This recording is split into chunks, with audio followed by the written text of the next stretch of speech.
Et puis avant de nous séparer, il a commencé à Paris et se clôtura à Kinshasa. Le tour du monde de la francophonie a permis aux Congolais de partager leur vécu en tant que grands francophones.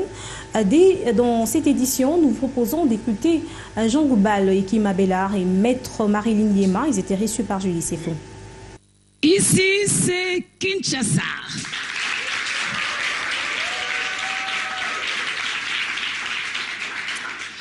Je suis Julie Sefou. Avec nos invités qui vont se relayer sur ce plateau, nous allons partager la vitalité de la francophonie. Bonjour Jean Goubal, chancelier de la francophonie. Bonjour Julie. Bienvenue Maître Marilyn Yema. Merci de m'accueillir Julie Sefou. Tu as bien fait d'être là Yekima, bienvenue. Merci Julie. On commence avec toi. Une ode pour Kinshasa, pourquoi? Déjà rebonjour Maître, Papa Jean Goubal.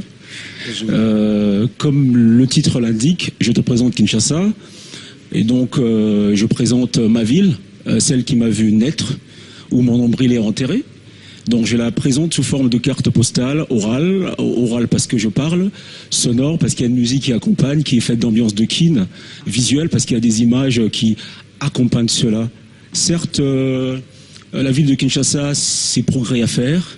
Je n'en ignore pas les péripéties internes, les difficultés. D'ailleurs, j'en parle, je charrie parfois, j'en ris, mais quand même, je le dis. Ah ouais. Cependant, comme le veulent les cartes postales, donc là, je mets plus en exergue les attraits, les atouts d'une fille ville, belle, à laquelle j'ai fait une déclaration d'amour. Si cela peut restaurer, replacer la fierté, la dignité qui doit avoir tout Congolais, tout Quinois de partout, d'ici ou d'ailleurs, d'appartenir, de ressentir d'appartenir à sa ville, j'aurais là atteint mon objectif sans trop d'objections.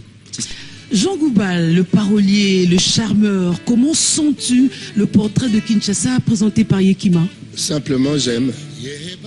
J'aime parce que j'ai rencontré un petit Dieu. Au commencement était la parole et la parole s'est faite chair. Yeah. Mais j'ai rencontré quelqu'un qui s'est donné de la chair au vous. Je suis fan de lui. Et j'aime cette façon de faire vivre Kinshasa dans la pensée, de faire rêver. De faire rêver tout en rêvessant. C'est un mot francophone d'ici. Maître Marilyn Yema, comment se vit la francophonie dans le plus grand pays francophone du monde? Alors, la francophonie, elle se vit surtout à travers la langue française, cette belle langue héritée du colonialisme, mais que le Congolais s'est approprié.